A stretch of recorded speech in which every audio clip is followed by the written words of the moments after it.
Last time we did a little initial introduction to part two, our Tai Chi Qigong.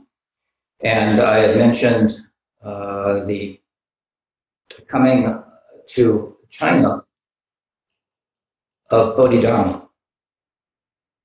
We said that Padmasambhava came in the 6th century to Tibet. He brought Buddhism from India to Tibet in around 747, mid 6th century.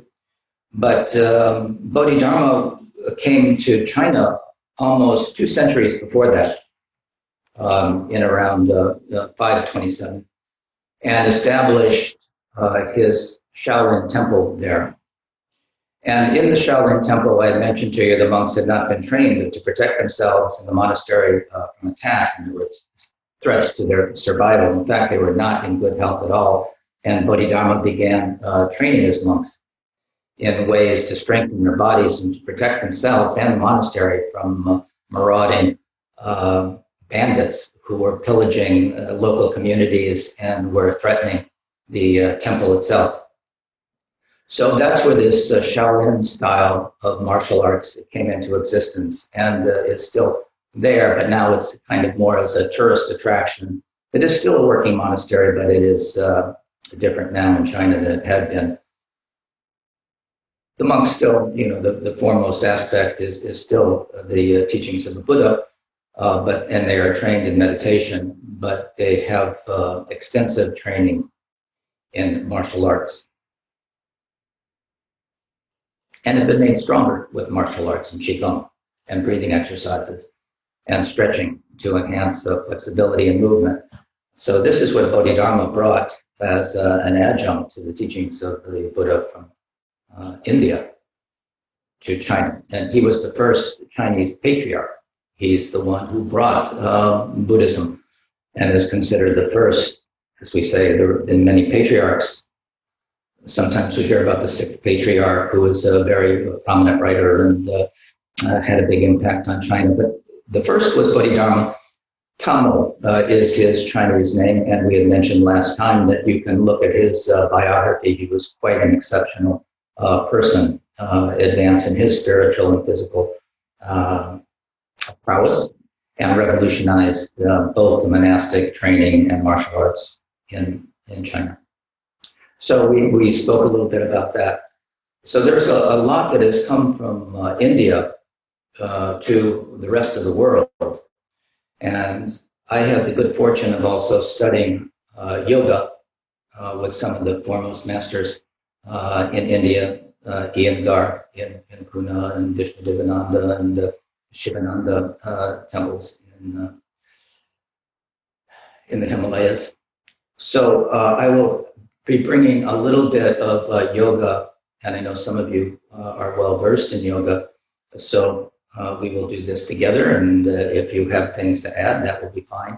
But we will also include some of the Qigong exercises as well. And when we think about those things, we have to, when I trained in yoga, an important part of that was pranayama, or breath work. And in the same way, when we look at the Qigong, an important part of that is breathing.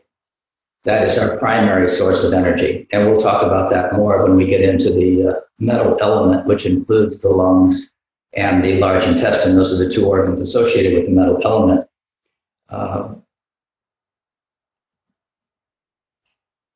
And grief, an interesting thing, with COVID, it certainly attacks the lungs. But one of the symptoms that goes with that is loss of the sense of smell.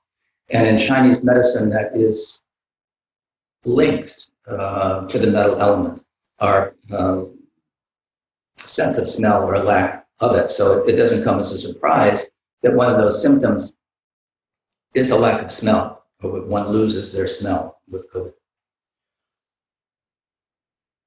So We should probably just talk a little bit about the respiratory system in general, which is an important part of Qigong. So we're charging up the body. Again, you can go for a while without eating and drinking. You can't go long without breathing. So this is a primary source of our qi. Thus, we talk about Tai Chi, Qigong. That word qi is common to both those things because it is the vital life force that animates every cell of our body. And the lungs are critical to that. It's really an amazing situation how the lungs exchange gases. We take in the pure qi from the heavens. The lungs are seen as the official. I may have mentioned before that the body is seen as a kingdom, our body, mind, spirit. And each of these organs are like officials in this kingdom of our body, mind, spirit. And the lungs are in charge of receiving the pure qi from the heavens.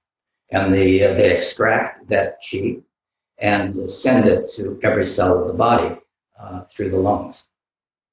So the lungs are divided, a little bit about the anatomy of the lungs. They're divided into different lobes or different parts, which are called lobes. The right lung has 3 lobes, an upper, middle, and lower. And the left lung has 2 lobes, the upper and lower. And these lobes, the right and left side, extend from the diaphragm to above the collarbone. It's really an expansive area, and the heart is in the center.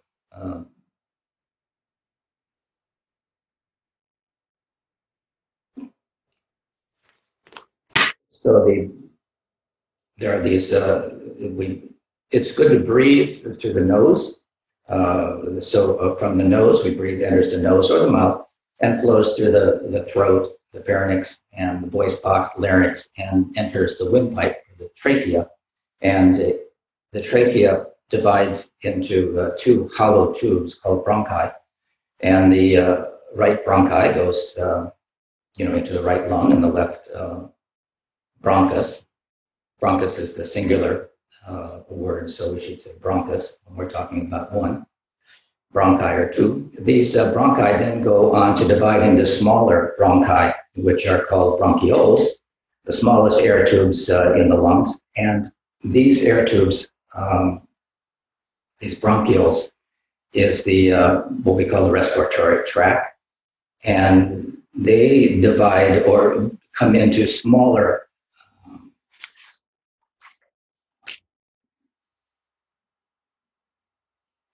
vessels that are called alveoli, and it is here where they're actively engaged the blood, and the oxygen goes into the blood, carried by the red blood cells to the rest of the body, and extract the carbon dioxide, and that's where we have the exchange of gases. So it is amazing that the body can do that.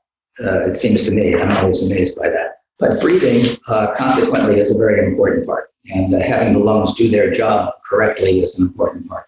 If we have asthma or bronchitis or a variety of other ailments that affect the uptake, or people are on CPAPs and things like that because of respiratory problems, and they're forced air in at night. If you have low O2 saturation, you're going to feel very weak. It's going to affect the pH of your blood. It also contributes to high blood pressure. There's a converting chemical in the body called angiotensin, and these are important to controlling blood pressure. Anyway, there's a lot that the lungs do for our health and well-being. So every time we inhale, the most important muscle is the diaphragm. It extends down. It allows the lungs to expand. That's the diaphragm is the dome-shaped muscle.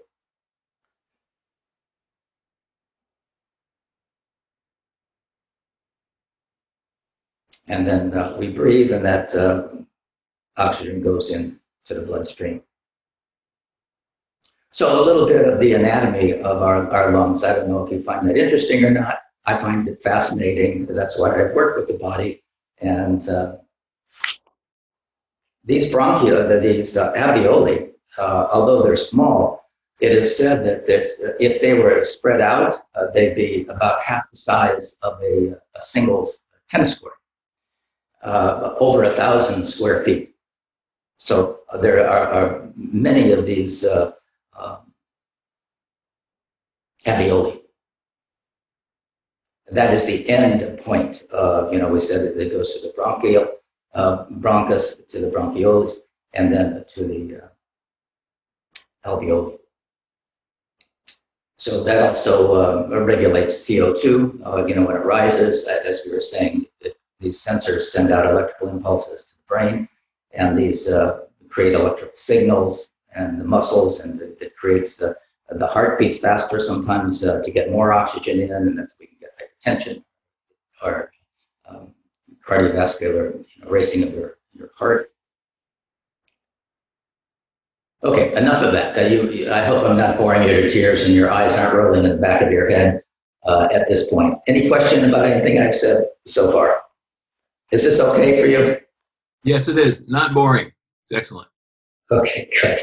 It's brief, but you get an idea. So pranayama was an important part of my training as well with Iyengar. He wrote 2 books.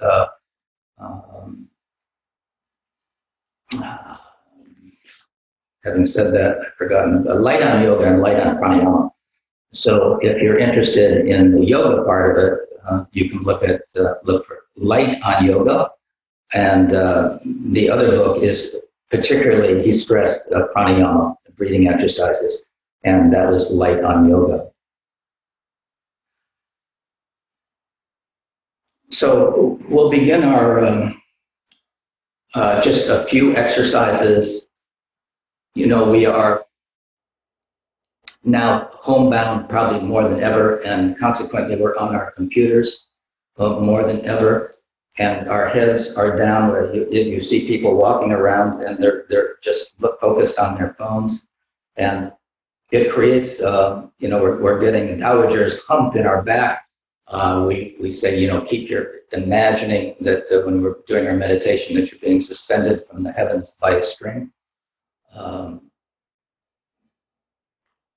That is important to have that awareness all through the day, so that you're feeling that uprightness. We say that it affects the energy of the body when we're meditating. Well, it affects the energy of the body 24/7 to have the body straight, to have it the ability to move the chi and blood without blocks, impediments, and obstacles.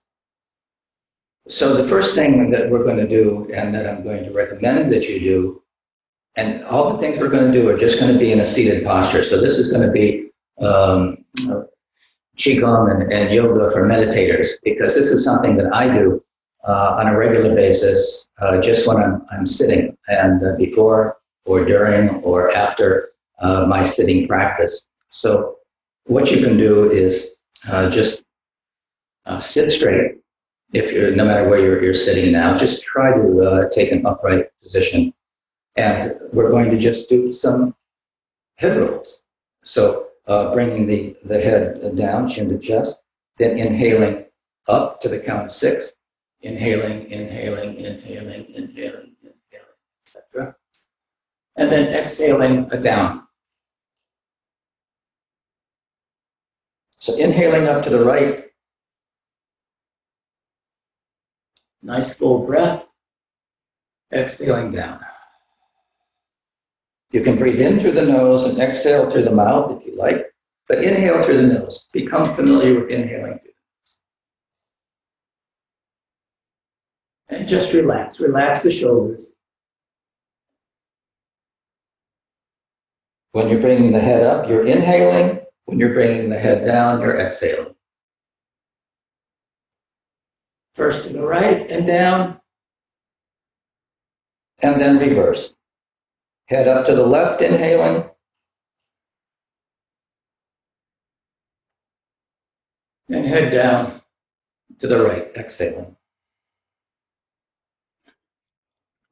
Lama? Yes. So the video, sometimes, I don't know if it's doing here, sometimes it'll reverse the image. Should should we do it like we're circumambulating a temple clockwise? You're going to go right and you're going to go left. You're going to go both. Okay.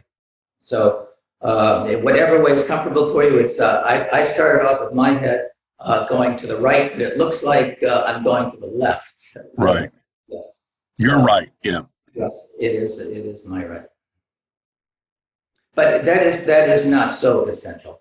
We're going to do it on both sides, going up to the right first and down, and then going up to the left and down. But we want to have a good equal rotation. Be gentle with yourself and just feel what you're doing there, but open up the chest. So when you're going back, you can even feel the inhale going up into we said that the lung reaches up into the above the collarbone. That rarely do we breathe into that area. So when the head is going up and back, feel that you're breathing up into that upper lobe on each side. And then side to side, inhaling to the left or right, it doesn't matter. And then exhaling across. Inhaling. Good stretch, looking as far back as you can. And to the right. You may feel a little strain or a little pull when you get to the edge of your turn. That's fine. Just don't overdo it. But maintain your straightness. Feel like there's a rod right from the top of your head or right through your sacrum.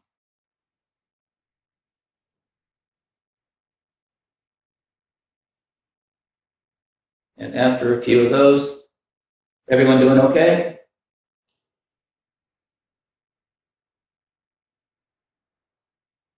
And then there's an exercise that is sometimes called the camel, and we're ascribing a circle with our chin.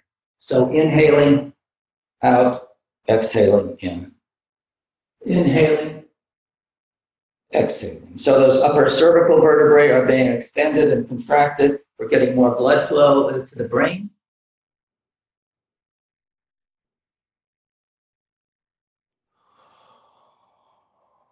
You can inhale out and exhale in. Inhale and exhale.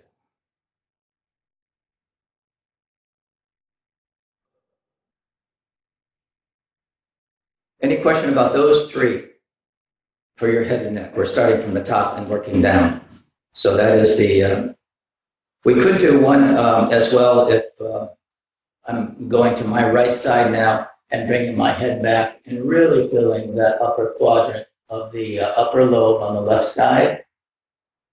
And exhaling down. Inhaling and opening that upper lobe on the right side and exhaling. So this is about recharging your system with qi. And it's a good way to start your practice. Sometimes, you've probably seen alternate nostril breathing, inhaling through one nostril, holding, closing the nostril, exhaling. Inhaling through that same nostril, closing it, exhaling. The opposite side, inhaling through that same nostril, holding, exhaling, like that. Alternate nostril breathing is another commonly used exercise. And you can really exhale hard, get all of the stale air out, all the carbon dioxide out when you're doing this exercise and filling with fresh, pure qi. So really exhaust the lungs completely when you're doing these exercises and refresh your body with it. And of course, being in an environment that has good air is important. Questions or comments?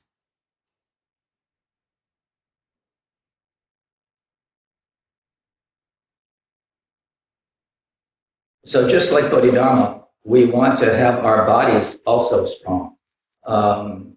Unfortunately, a lot of Tibetans do not exercise much or don't do these kinds of exercises, and their health suffers as a result, as to most people. So including this in a daily routine, breathing is going to give you much more vitality. It's going to enhance your focus and enhance your meditation. So this is the second part of our 8 limbs of Asian medicine. And it's the second one. It's considered as important next to meditation. So the breathing will enhance your meditation. Your meditation will enhance your breathing. This is like a meditation if we bring our awareness to it. When we're inhaling, we're aware of inhaling. At the top of our inhale, then we're aware of the exhalation down, and we're aware at the bottom of our exhale. We can take a pause and then inhale and continue. Lama, do you recommend keeping our eyes open as we do when sitting, practicing? It's not necessary. You can do it whichever way you like. It's different from sitting. You can have the eyes open or closed.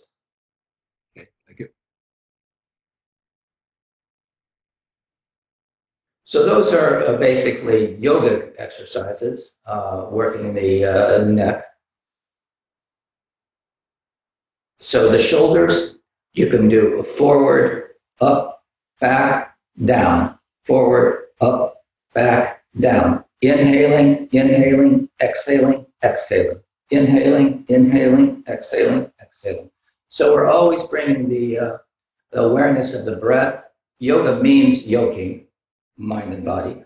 So we're using the breath just like in meditation. We're using the breath as the anchor of our awareness when we're doing the shoulder. And so that gives you an idea of a rhythm, but then round it out. Inhaling forward and up, exhaling back and down. Inhaling forward and up, exhaling back and down. Then reverse it. Inhaling up, exhaling down. Inhaling up, exhaling down.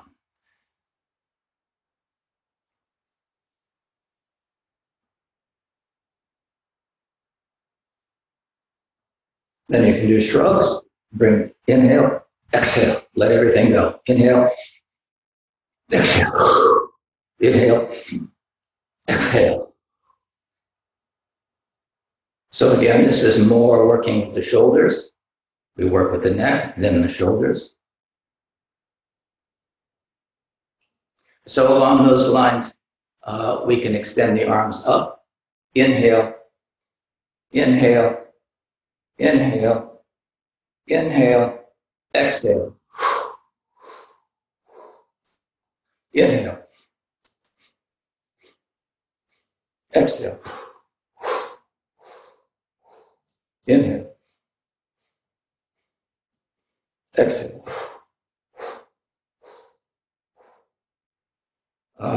6, 8 times, whatever is comfortable for you. But again, charging up the body. Still working on the shoulders. A lot of people suffer from carpal tunnel. The next thing will be the wrists. So hands facing front and then making wrist circles. Inhaling, inhaling, inhaling, inhaling, exhaling, exhaling, exhaling, exhaling. So whatever is comfortable for you on your repetitions.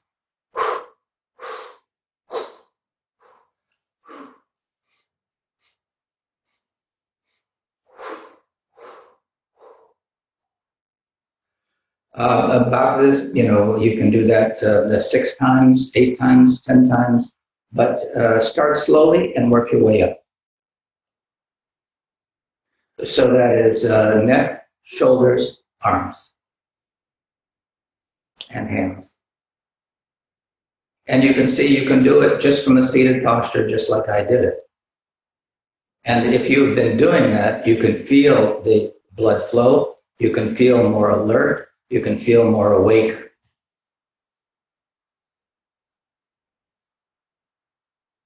And if you do it beforehand, there's a natural calm that will come over you, and your meditation can be more settled, more stable, more at ease.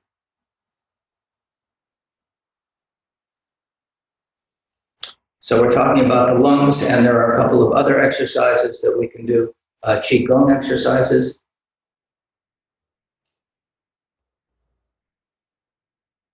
There is one called the archer, or pull, bow, shoot, arrow.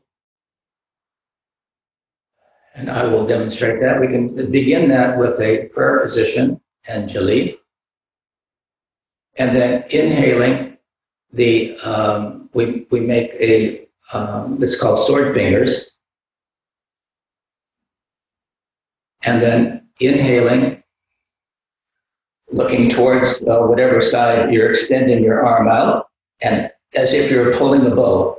Inhale, inhale, inhale, and then exhale, exhale, exhale. Bring your hands to prayer position. Other side.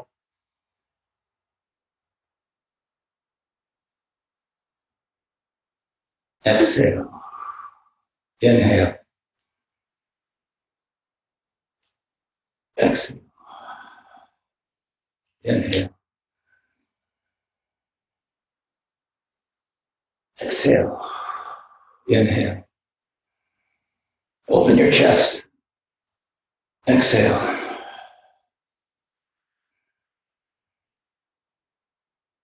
Exhale. Any question about that? Lama, I got a question. Yes. Whenever I do that, I feel a stretch in my bicep. Yes. Fine. What's that? Fine. You're stretching your bicep. I was wondering. My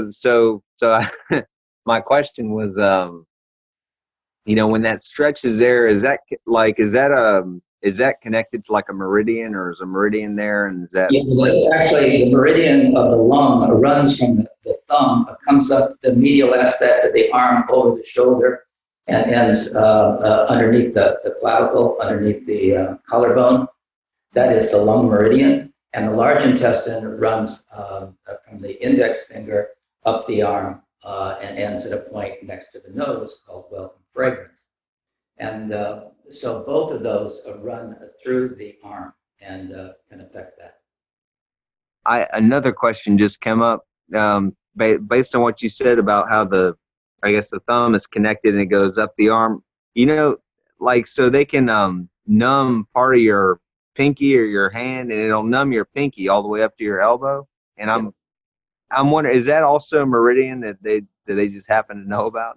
No, that's a nerve, probably. We have a radial nerve and an ulnar nerve, and those that may deaden that nerve. But yes, all of the meridians energize the neuromuscular channels.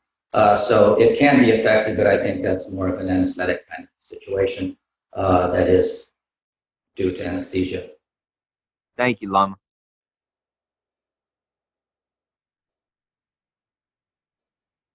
All right, any other questions about anything so far?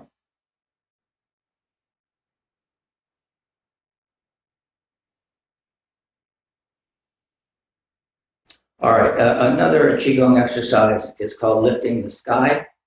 And so hands can be in the meditative position,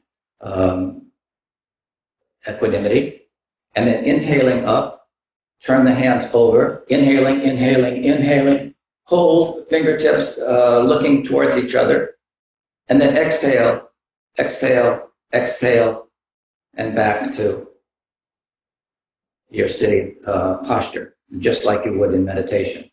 Right hand and left, thumbs gently touching. Then inhale up, turn the palms over, push up. It's called lifting the sky. Imagining you're pushing the sky, the clouds up. Hold, look up, and exhale, exhale, exhale, exhale. And you can bring your hands back into meditation posture. Inhale, inhale, inhale. Turn arms over, or turn hands over. Press against the heavens. lifting the sky, and exhale, exhale, exhale. One more time. Inhale up. Hands turn over. Push up. Hold. Exhale.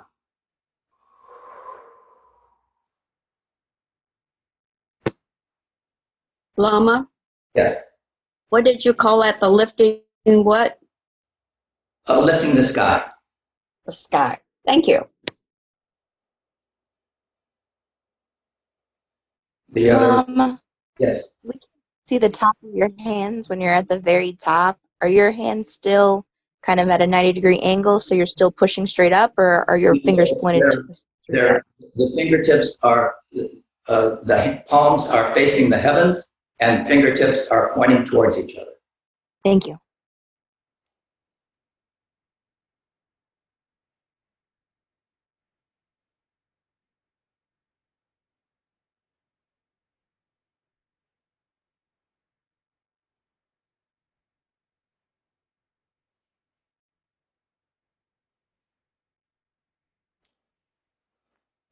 Okay.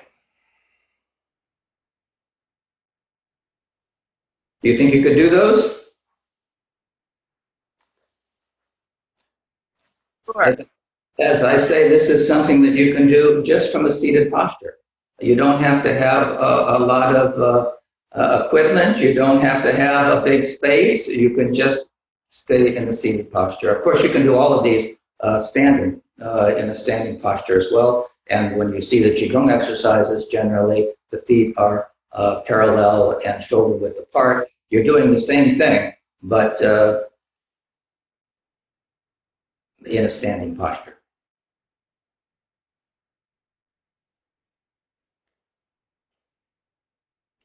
But honestly, I do it more in the seated posture.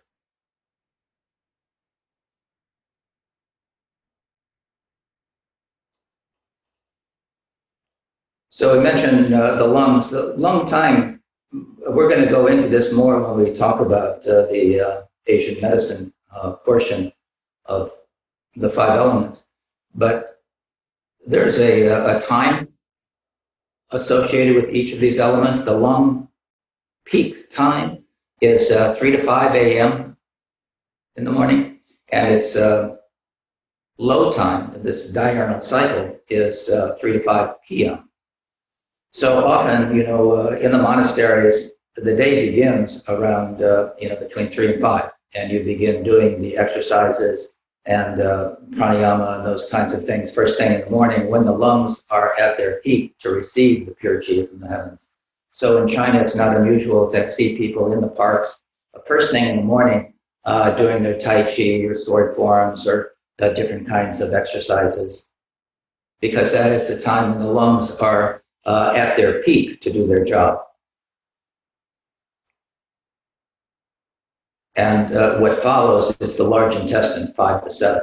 That is the time that the large intestine is at its peak to do its job, which is the garbage man in the body to get rid of toxic waste. So often people have problems with constipation or a variety of bowel problems. And to give yourself time in the morning to move your bowels, that would be the time, around 7 or before. To train your bowel, to do the diet, it is trainable. And if you get in the habit of doing these things when you're in the natural flow of the diurnal cycle, when these organs are at their peak, you can get a better result. Sometimes we plan treatments for people when these organs are at their peak.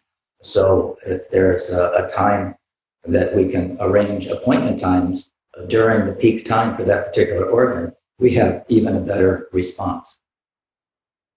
So I mentioned that the nose is the gateway to the lungs, and that our olfactory sense is associated with that.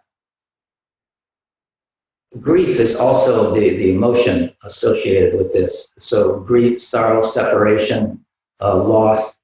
And with COVID now, it affects the lungs, as we were saying. It affects our sense of smell. But at a deeper level, what we might find is the degree of separation that people are feeling, the grief, sorrow, and certainly loss, death, or sickness. This has a direct effect on the lungs as well, and it leads to melancholy and a variety of other, grief, basically expressions. And it is hard to overcome that without some direction or help. And Qigong is one of those ways to enhance the lungs and consequently move one's self out of depression or the negativities that happen because of loss. If that goes on for a long period of time, that feeling of grief, sorrow, it will affect the physical lung as well. And there are lots of incidences of that.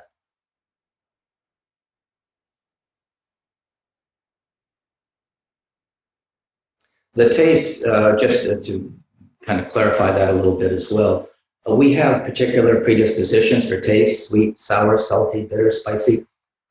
Spicy is or pungent is the taste associated with the lungs. So we know if you go out and have sushi and wasabi, it will open up your sinuses, that pungent, spicy taste. Your sinuses may begin to run, but it will definitely affect your respiratory tract. So that is a taste that if you're naturally attracted to that, that's the body in its wisdom may have attractions for certain tastes over time. But if you overdo it, and that's over a period of weeks or months, and you have excess sweet or excess sour or excess spicy for that matter, it actually weakens the energy of that organ system.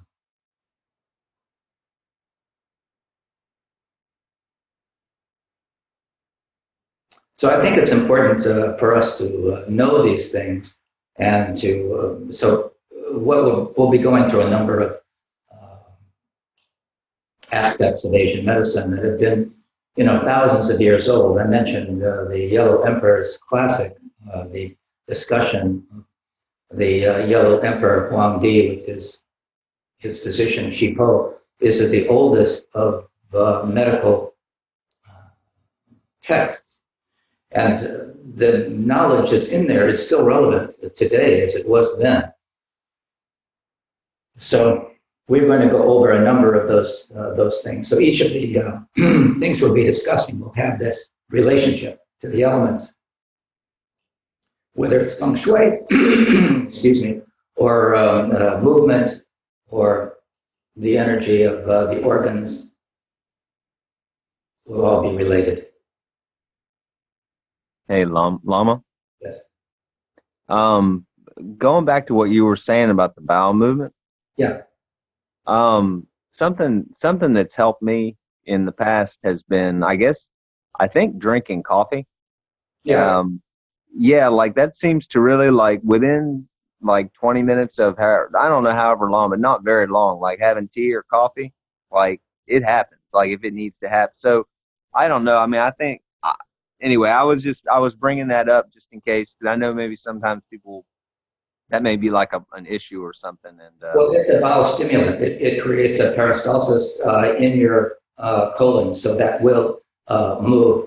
A lot of problems with not moving your bowels are because the colon, the muscles, are weak, and you don't have that peristalsis to move the substance through. And it's like a hollow tube, and it has to move through that hollow tube. And coffee, as a bowel stimulant, will enhance that peristalsis.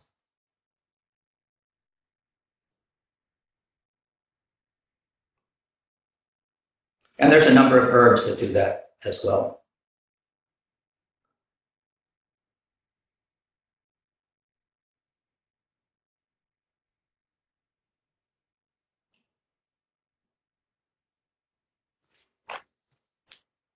All right.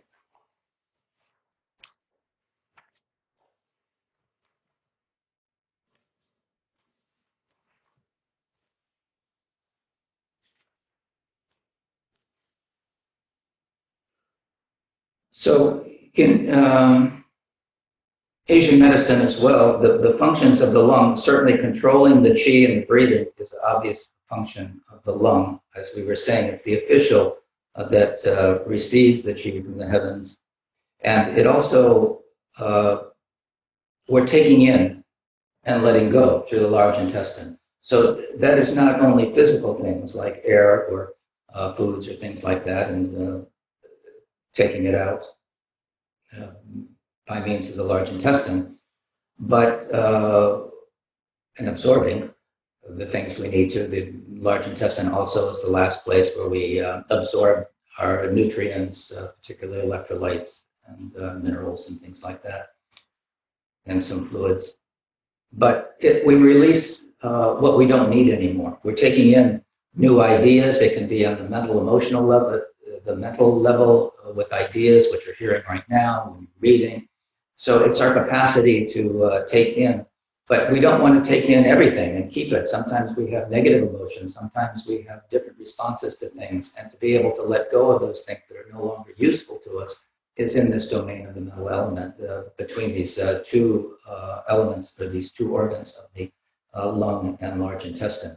So releasing what we don't need anymore, such as grief and old ideas and things like that. So we're not holding on to those things.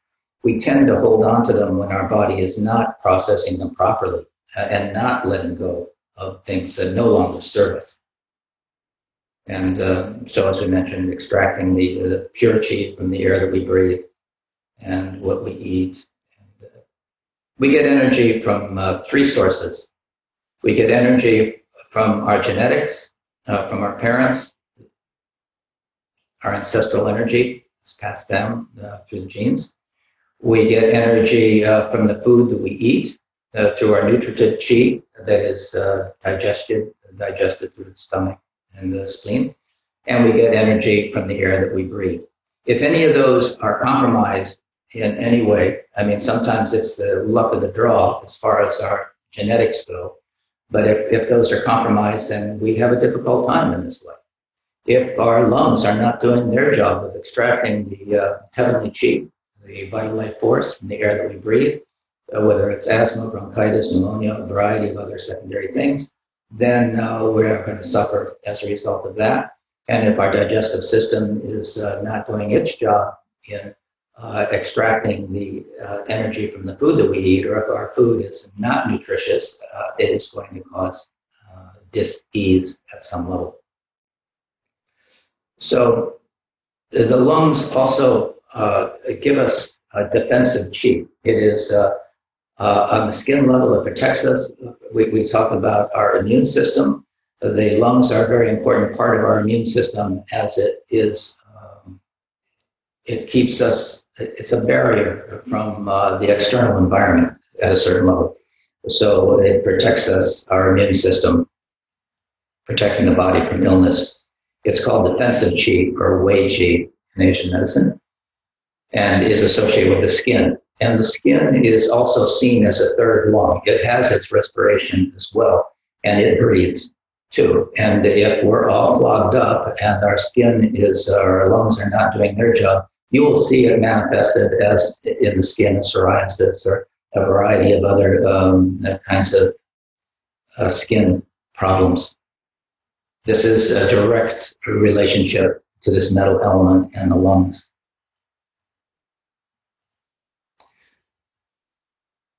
So I've spent some time talking about the lungs when we're talking about Qigong as well, because it is so important to our vitality. So it's important that we keep our exercise, our Qigong, Tai Chi, pranayama, these kinds of things as a daily practice. There's a lot of things that you'll see on the internet for breathing exercises. You might check those out as well, but their emphasis is on the power of the breath and charging up the body through breathing.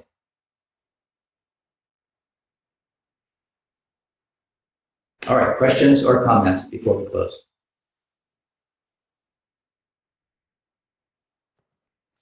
Rama, I have a question. Okay. You mentioned that there's like a defensive chi. Yeah. And I'm wondering if if like, so say you started to get like afraid or nervous that someone was going to hit you or strike you or something, and and you like flinched away or you like put your hand, would that be considered like also like defensive chi, or is that totally different? It's different. That is the power of our survival instinct. That's just instinctive. So this is more at the a cellular level. It's more at the for viruses, bacteria, things like that. There's a lot of talk about our biome. So we have these bacteria. We have vitality in our gut, in all of our mucous membranes, in our nose, on our skin, everywhere. And viruses as well. We are a storehouse for virus and bacteria, which work in harmony with one another. When it's out of balance, when our systems can no longer maintain that balance, whether it's because of drugs, antibiotics tend to throw the system out of balance. They kill everything, friendly and unfriendly flora alike. So, of course, I think we've mentioned before that if you're taking an antibiotic, you must take a probiotic and eat fermented foods and things like that to restore the healthy biome, this bacteria that is required and necessary for life. But we also have viruses that are in the body and that aid one another, aid the whole system. But it's these viruses that get out of control or that our body can't deal with that creates the problems. This novel coronavirus, for example, is something the body it's never reckoned with before. It's new. And so the body doesn't have a natural defense for it. But even so, some people get sick and some people don't. And the situation is that your body in its wisdom can protect itself. But this coronavirus, because it is novel, it is new, and the body has not come up against it before, we don't have the wisdom for our body to really do it as it might have. It just hasn't come down the pike in the same way. Lama, as in bioenergetics, or you just have the deep breathing can release long-held old grief, can also settle immediate emotional reactions. Can you say something about that? Well, you just did. I mean, and that is true. Bioenergetics very much works with the breath. I mean, it has a particular psychological orientation of working with the breath. Chinese medicine or Asian medicine is very specific in how it works with the breath. But yes, you're right. So bioenergetics similarly works to expel or get out those kinds of things, but not with the same elegance as working with the breath as in Asian medicine, I don't think. I have a question. Yes. Going back to COVID. Yes. There are people that get COVID and then they don't recover quickly. They're called long haul COVID people or something. Yes. In other words, they have symptoms which go on, well, they don't know how long they go on. They just keep going on, right? That's right. I wonder do you think something like yoga would be effective for that kind of situation? It would be, but again, we're talking about the immune system overall and comorbidity factors. Unfortunately, our society is not very healthy with the food that we eat and our activities and what we're exposed to. That's why, the Latin population, the Black population is so much sicker, and their population, per capita is much higher because they live in situations that are more toxic. I mean, and given their job situation is just harder on their systems. So yes, I mean, it has to do with immune factors. In other words, detox would also help. That's absolutely. Along with building up their immune system, detoxing the negative and building the positive.